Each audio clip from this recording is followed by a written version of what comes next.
Donc voilà, je vais vous parler de la question de la peur de l'imitation. Alors peut-être en partant de là, à savoir déjà que l'imitation, c'est un phénomène naturel de la création dans la plupart des domaines, hein. On pense à la musique, à la littérature, à la peinture.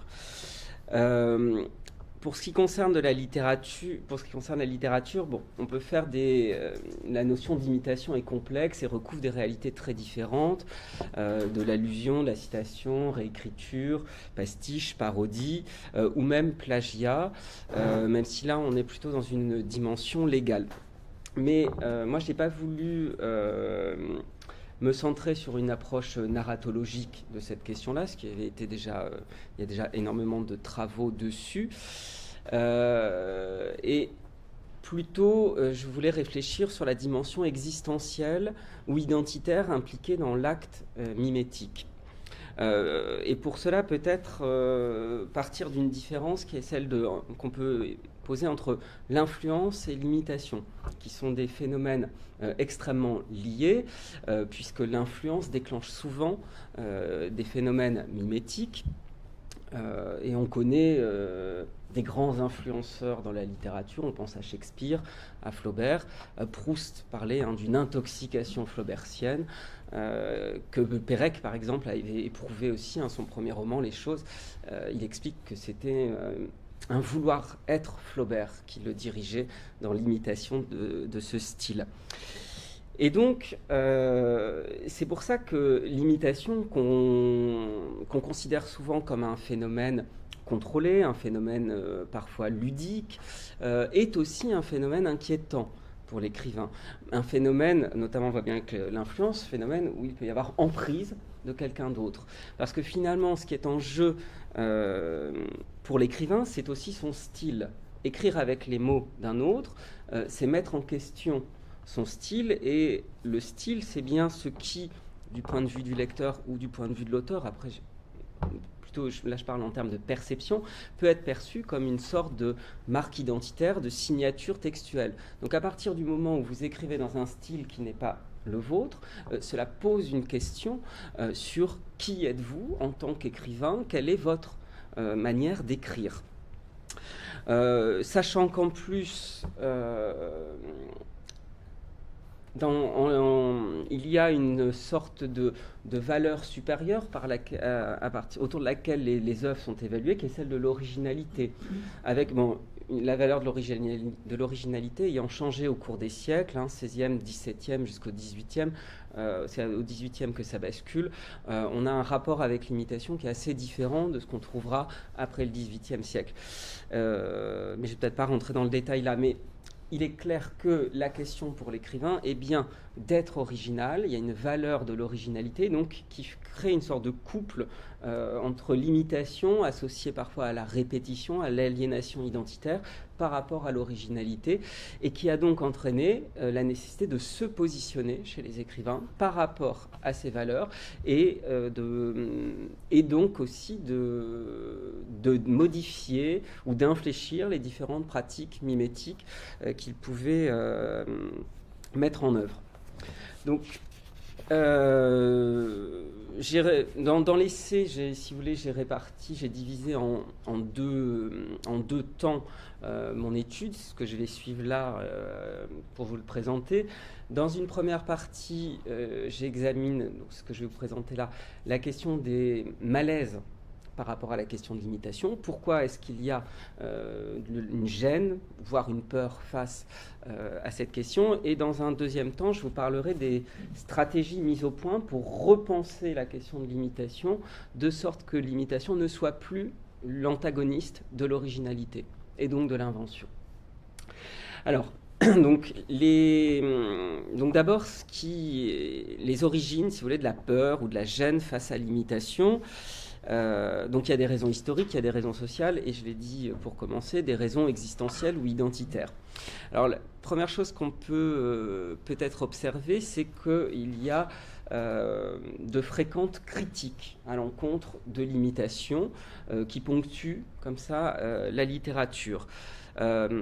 Parmi elles, la première première critique qu'on trouve, c'est souvent une critique un peu indirecte qui associe l'exercice de l'imitation à un exercice d'apprentissage. C'est le fameux à la manière de, qui est, alors dans l'enseignement, pendant très longtemps, on a demandé, c'était un exercice scolaire, écrire à la manière d'eux, inventer une lettre d'Athalie à Phèdre, d'Homère à Racine, enfin, etc. Donc, des exercices scolaires qui reposent sur l'imitation, ce qui provient aussi de la manière dont on conçoit l'écriture à la Renaissance, par exemple, où c'est de l'innutrition, donc on apprend à écrire en s'imprégnant du style des anciens. Et de ce fait, l'imitation est associée à une sorte d'apprentissage du devenir écrivain, d'entrer dans le métier, et ils sont nombreux, alors notamment Proust, à dire qu'on commence par imiter avant de créer. Donc, de ce fait, il y a quand même un côté un petit peu dévalorisant. Ce qu'on peut voir dans les différentes scènes, dans certains textes, on trouve ça chez Proust, chez Sartre, chez Sarraute, où l'enfant qui apprend à écrire, ou le jeune, est nécessairement un imitateur ou un pasticheur. Et on a même Céline qui s'en sert pour insulter Sartre dans son pamphlet à la JT du Bocage. Je vous en lis un extrait. Il dit toujours au lycée ce petit JBS c'est Sartre mais transformé en Jean-Baptiste Sartre, toujours au pastiche, la manière de Céline aussi. Donc une sorte d'insulte, vous voyez, qui renvoie à un côté scolaire, et il dit que les postulants goncourteux, comme il dit, se copient tous les uns les autres comme des enfants en classe. Voilà. Et même quand on sort du cadre de l'apprentissage, on constate que l'imitation reste une sorte de reproche qu'on brandit volontiers. Sarraute critique les poèmes de Valéry en disant que ce sont simplement des pastiches. Malebranche critique Montaigne de la même manière.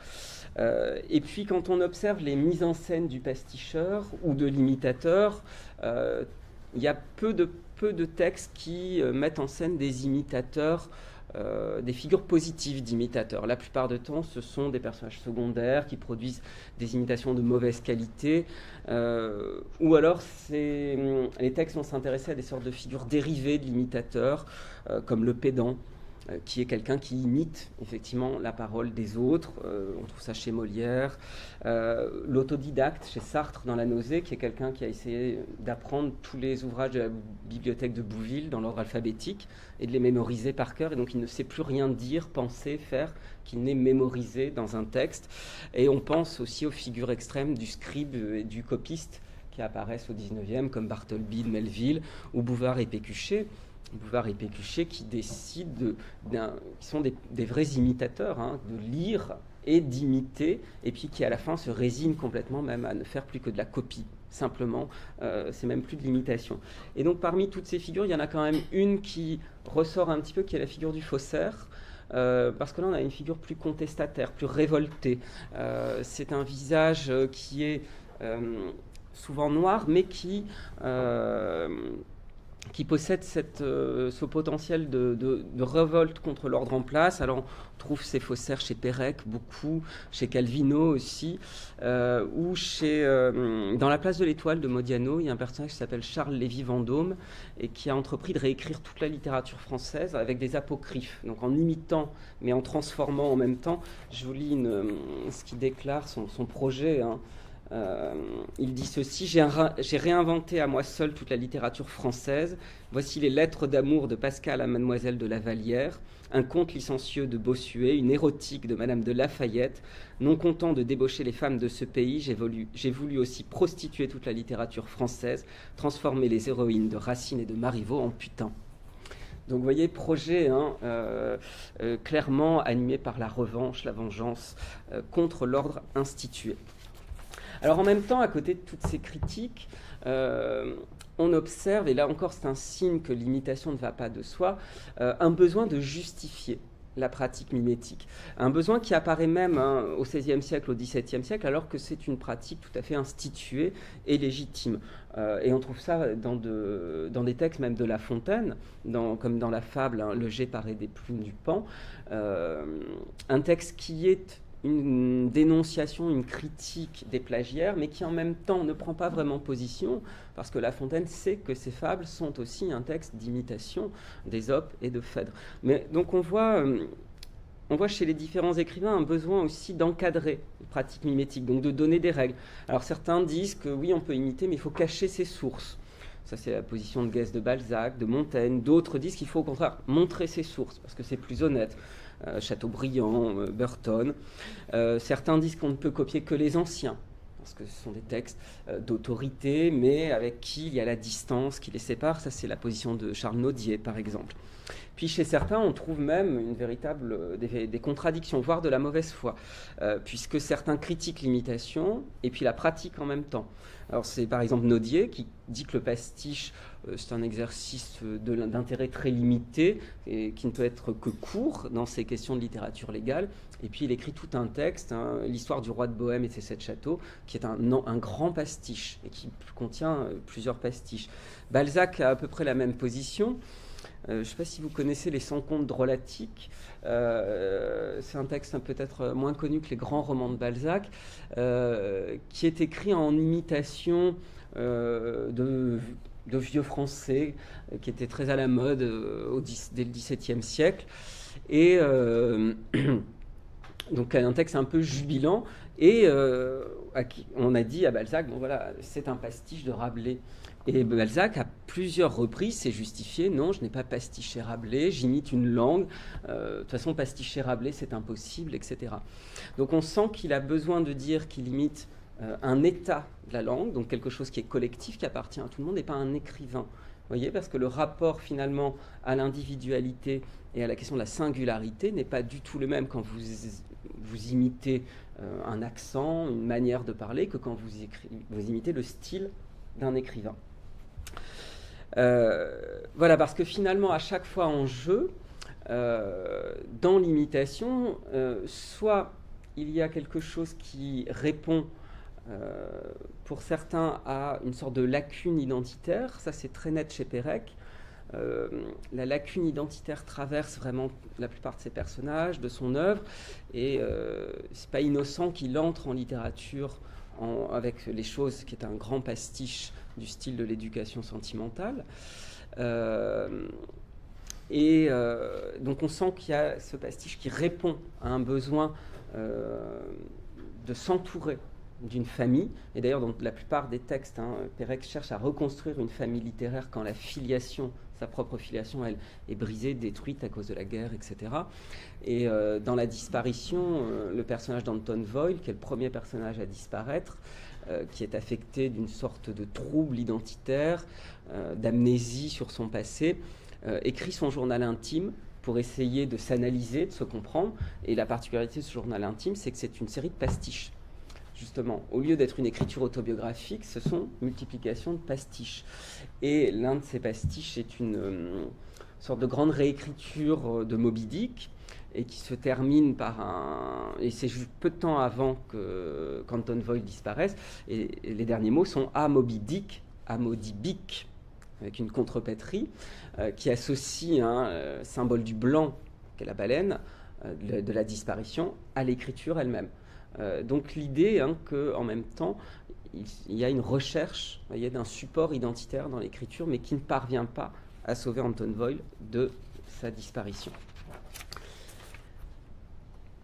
Voilà. Alors du coup, on peut, dans un deuxième temps, si vous voulez, au vu de cette situation d'ensemble, ces différentes gênes ressenties face à l'imitation, envisager la manière, avec souvent des paradoxes assez complexes, dont les écrivains ont cherché à repenser une imitation qui soit un défi à l'imitation telle qu'on la conçoit, c'est-à-dire à l'imitation conçue comme répétition, aliénation identitaire. Donc penser une imitation qui soit source de création, d'invention.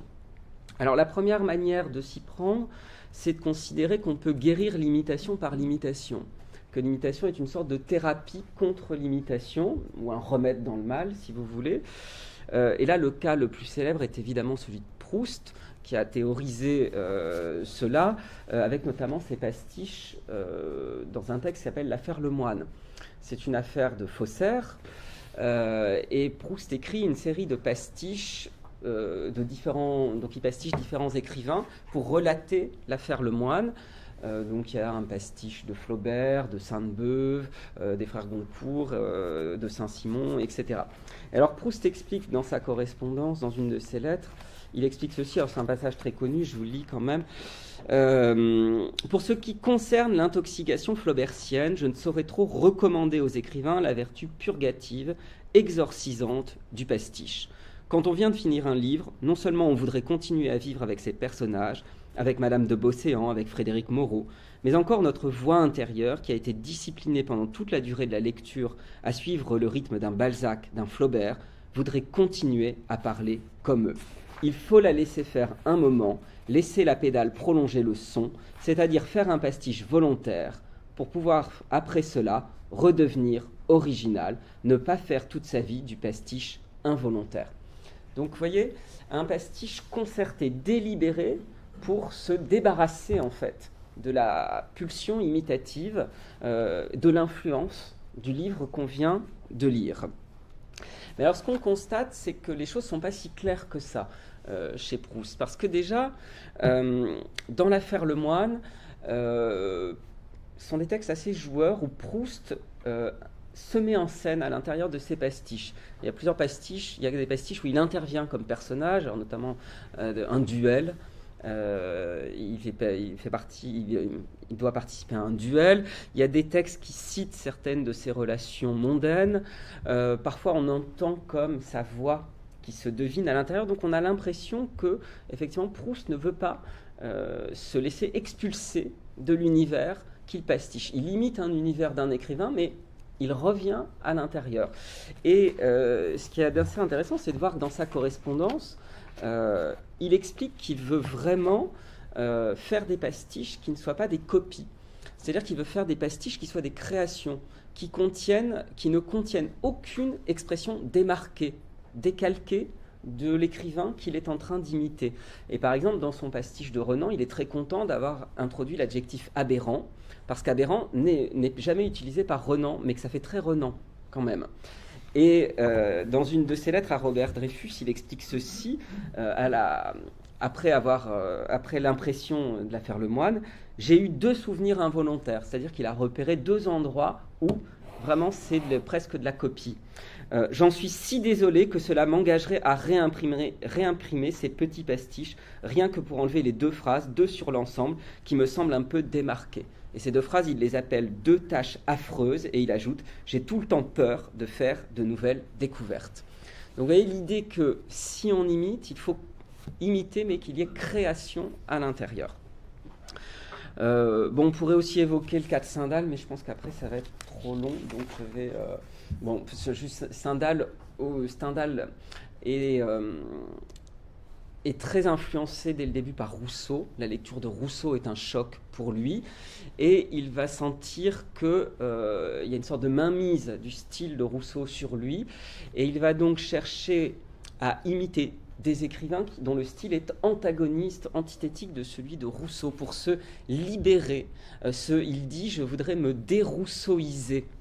Et donc il cherche à imiter du La Fontaine, du style classique, ou même par exemple le Code civil pour la Chartreuse de Parme, sachant que ses premières œuvres à Stendhal sont vraiment des plagiats.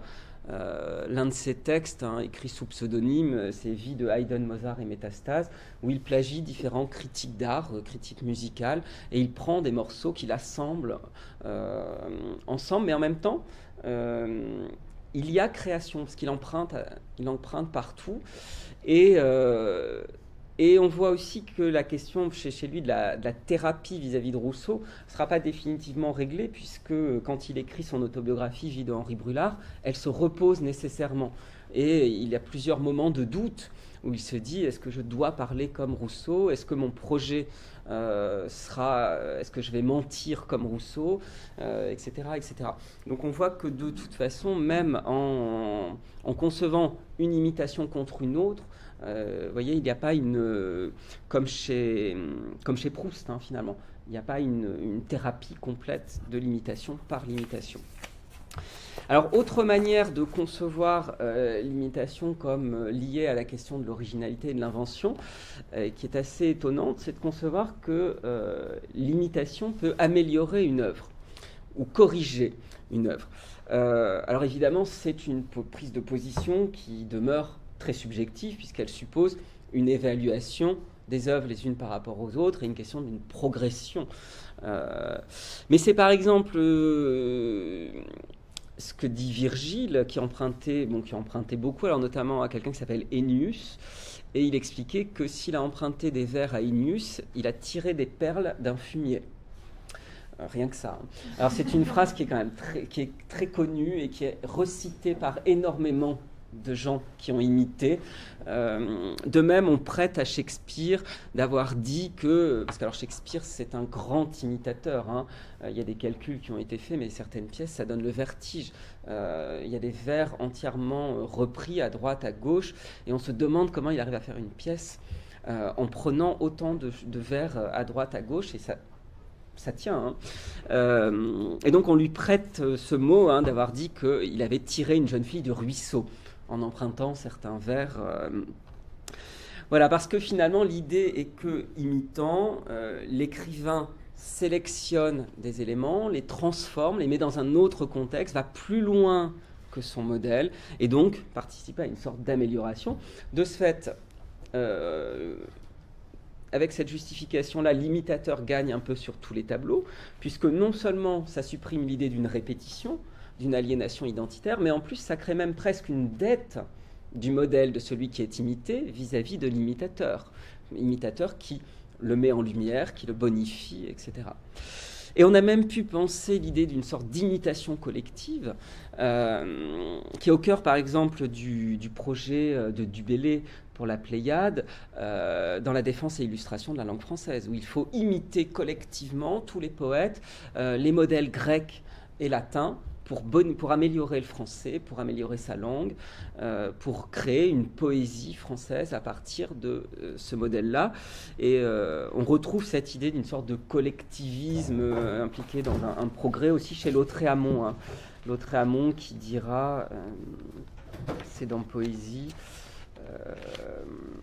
alors qui dit, c'est une phrase célèbre, la poésie doit être faite par tous, non par un, mais c'est une phrase qu'il faut vraiment, ça ne veut pas forcément dire, bon, tout le monde peut écrire de la poésie, ça veut vraiment dire, on doit s'imiter les uns les autres, il explique, le plagiat est nécessaire, le progrès l'implique, il sert de près la phrase d'un auteur, se sert de ses expressions, efface une idée fausse, la remplace par l'idée juste. Donc vous voyez, il y a bien cette idée vraiment d'une amélioration.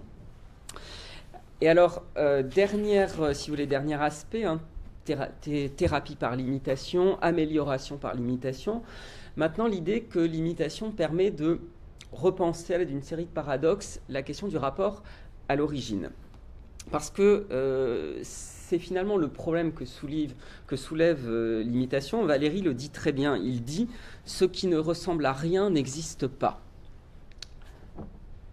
Donc, ce qui veut dire que toute œuvre est imitée, imite nécessairement une autre. Ce qui pose un problème de logique, puisque à l'origine, comment ça peut fonctionner ? Vous savez, c'est le problème de l'œuf et de la poule. Qui est-ce qui est venu en premier ? Eh bien, cette première œuvre a-t-elle imité une autre œuvre ? Voilà, et donc ça, c'est le premier, si vous voulez, le premier paradoxe, c'est celui de penser une imitation qui n'aurait pas de modèle. Donc, je vous cite ce que dit Valéry encore. Le plagiat était à la base de toutes les littératures, excepté la première, qui est inconnue, une sorte de source originale dérobée. Mallarmé, ensuite, tous les grands maîtres antiques sont plagiaires d'Homère, et Homère est un plagiaire de Dieu. Voilà, qui règle la question. On trouve la même chose chez Nodier encore, qui... Bon, voilà. Donc, vous voyez, c'est une situation assez fréquente. Donc, qui pose bien sûr un problème d'ordre logique. Alors, on peut résoudre ce paradoxe de plusieurs manières. Bon, comment imiter sans modèle ? On peut considérer qu'il y a des sources premières perdues. Sources, que ce soit des mythes, légendes orales, etc., ou sources perdues. Je pense à la sculpture qui est décrite par Pline, qui s'appelle le Laocoon, que Michel-Ange imite sans même l'avoir vue. Donc là, une sorte de paradoxe aussi. On peut penser que la source qu'on imite est même inventée. C'est le cas avec l'affaire Macpherson. Macpherson qui prend le pseudonyme d'Ossian pour publier ses poèmes et quand Macpherson est soupçonné d'être à l'origine de ces textes, il devient obligé de rédiger ses propres sources pour montrer qu'il s'est inspiré de sources, notamment je crois qu'il est traduit en gaélique lui-même, pour montrer qu'il a traduit des poèmes anciens gaéliques, donc qui sont faux bien sûr. Mais vous voyez, il invente les sources qu'il aurait imitées.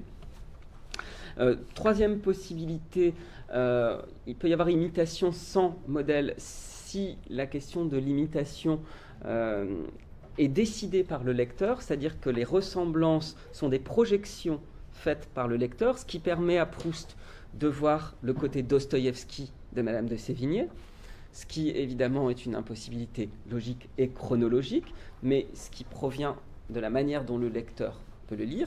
Et puis, dernier cas, bien sûr, c'est le plagiat par anticipation. Si vous plagiez par anticipation, évidemment, vous plagiez sans modèle, puisque votre modèle n'est pas encore advenu. Donc c'est la notion développée par Loulipo, alors dans un sens beaucoup plus strict que ça au départ, qui est mise en scène dans une très belle nouvelle de Pérec qui est Le Voyage d'hiver. Je ne sais pas si vous la connaissez. C'est un texte très court. C'est un personnage qui s'appelle Vincent de Graël et qui trouve dans la bibliothèque d'un de ses amis un petit texte qu'il ne connaît pas. Alors Vincent de Graël fait une thèse sur la poésie parnassienne et symboliste de la fin du XIXe siècle. Donc il trouve ce petit bouquin qui s'appelle Le Voyage d'hiver d'un dénommé Hugo Vernier. Il n'en a jamais entendu parler. Et donc il le lit et il est saisi par ce livre et par un sentiment étrange de déjà-lu, de réminiscence. Et il se met à repérer des vers de Mallarmé, de Rimbaud, de Verlaine, de tous les poètes de la fin du XIXe siècle. Il regarde la date et le texte est antérieur à tous ces poètes. Bon, et Vincent de Graël est persuadé, parce qu'après il ne retrouve rien, il ne retrouve pas d'autres exemplaires du livre, il ne retrouve aucune trace de ce Vernier Hugo, et donc il est persuadé que ce sont les poètes de la fin du XIXe siècle qui l'ont tous plagié, cette œuvre géniale, et qui se sont débarrassés de tous les exemplaires, voire peut-être d'Hugo Vernier, pour s'approprier son œuvre. Et même il devient persuadé que dans certaines lettres signées VH qu'on attribue à Victor Hugo, c'est en fait Vernier Hugo qui a signé les lettres. Et parce qu'il ne peut pas penser à l'envers, et donc se dire ce serait un cas de plagiat par anticipation, puisque bien sûr ça heurte la rationalité. Voilà. J'en termine peut-être avec ce dernier paradoxe. Alors j'en passe d'autres, parce qu'on peut vraiment... Les écrivains ont été très riches en argumentation pour essayer de contourner toutes ces difficultés autour de l'imitation. Donc j'en viens au dernier qui est peut-être le plus retors, qui est de penser qu'on peut devenir inimitable en imitant, qui est finalement une sorte de fantasme ultime. Ce que disait d'ailleurs Chateaubriand, il disait « L'écrivain original n'est pas celui qui n'imite personne, mais celui que personne ne peut imiter. » Donc déjà, première chose, la question d'être inimitable par rapport à la question d'imiter. Et après, on va voir comment ça se noue ensemble. Alors, on a même pu considérer que l'imitation est une sorte de test, d'abord. Si une œuvre est imitable, c'est qu'elle est de moindre originalité ou de moindre qualité. Une œuvre qui serait inimitable, ce serait la preuve que c'est un chef-d'œuvre. Alors ça a été un débat au XVIIIe siècle autour de l'imitation qu'avait fait Crébillon fils dans l'Écumoire de la vie de Marianne de Marivaux. Certains ont vu là la preuve que la vie de Marianne était un mauvais texte, et d'autres au contraire que c'était une imitation ratée, donc que la vie de Marianne était un chef-d'œuvre. Donc on voit bien en même temps que c'est un test qui n'est pas très concluant en soi. De ce fait, on peut même penser que plus une œuvre a été imitée, plus elle est en fait importante, parce que plus elle a suscité de désir de rivaliser avec elle, donc on en vient à penser que plus une œuvre a été imitée, plus elle est même inimitable, en quelque sorte. Vous voyez le... Alors pourquoi? Si logiquement, ça peut s'expliquer par le simple fait qu'à chaque fois qu'une œuvre est imitée, elle est partiellement modifiée, puisqu'à chaque imitation, une imitation, c'est aussi une interprétation. Vous modifiez ce qu'est l'œuvre à un instant T à partir du moment où vous l'imitez. Vous lui donnez une plus-value, vous l'éclairez par une particularité. Et donc, à chaque fois, elle se transforme. Donc, à chaque fois, elle devient insaisissable. C'est ce que montrait, par exemple, Borges sur un cas extrême qui est celui de la copie, avec son Pierre Ménard. Pierre Ménard, vous savez, qui recopie une partie de Don Quichotte au XXe siècle et qui la publie et qui, paradoxalement, crée une œuvre entièrement différente. Parce qu'il est vrai qu'écrire au XXe siècle, si vous recopiez Don Quichotte et que vous le publiez à l'heure actuelle, vous aurez une langue qui sera archaïque, vous aurez un contexte complètement différent parce qu'on ne peut pas le lire comme on lirait Don Quichotte dans son contexte de parution. Donc rien que de toute façon la différence temporelle fait que l'imitation en tant que telle ne laisse jamais la même chose que son modèle. Voilà, d'où l'idée que finalement, quand une œuvre, cette situation se redouble encore quand l'œuvre qui est imitée est une œuvre qui elle-même imite. Parce que à partir du moment où l'œuvre que vous décidez d'imiter est elle-même une œuvre qui en imite d'autres, la question se complexifie encore, parce que comment imiter non pas les imitations qui ont été faites, mais peut-être les modèles de cette imitation, si bien que plus vous imitez, moins peut-être vous êtes imitable. C'est ce que disait Bourse sur Voiture, il disait cela, en imitant les autres, il s'est rendu inimitable. D'autant plus que quand vous multipliez les modèles dans une œuvre, finalement, vous les mettez sur le même niveau. Vous empêchez un modèle de s'imposer.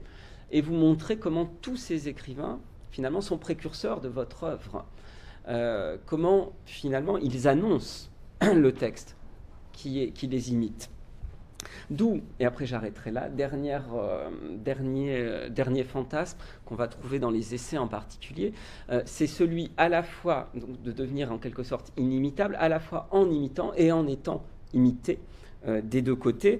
Montaigne, qui imitait énormément dans les essais, ça regorge d'imitations, lui qui cache parfois, la plupart du temps, les sources et qui d'ailleurs commande cette démarche pour expliquer qu'il veut prendre en quelque sorte au piège le critique, le censeur, celui qui dirait « ah ça c'est mauvais, ça c'est bon », etc. pour que, critiquant un extrait qu'il croit de Montaigne, il critique en fait un ancien latin ou grec, et qui dit dans les essais j'aimerais quelqu'un qui sache me déplumer. Donc quelqu'un qui sache faire comme lui à déplumer les autres, qui sache l'imiter, et finalement qui transforme cette œuvre qui imite au rang de classique, une sorte de classique par anticipation, une sorte d'autorité comme les anciens en fait. Voilà, donc si vous voulez, les différentes... Alors bon, on peut aussi des paradoxes qui peuvent être creusés à l'infini, mais qui traduisent bien, si vous voulez, à mon sens, le rapport très difficile et le rapport de gêne et de peur qu'il y a avec la question de l'imitation, et qui doit vraiment être pensé comme une question existentielle, identitaire, chez un certain nombre d'écrivains. Et d'ailleurs, on constate que dans un certain nombre de cas, je pense à Montaigne, à Pérec, à Flaubert aussi, la question de l'imitation chez l'écrivain pour écrire son texte se réverbère d'une manière ou d'une autre dans la question du masque, dans la question du double, dans la question de l'altérité chez les personnages. Et on sent qu'il y a un lien assez fort qui se tisse entre ces deux aspects. Merci.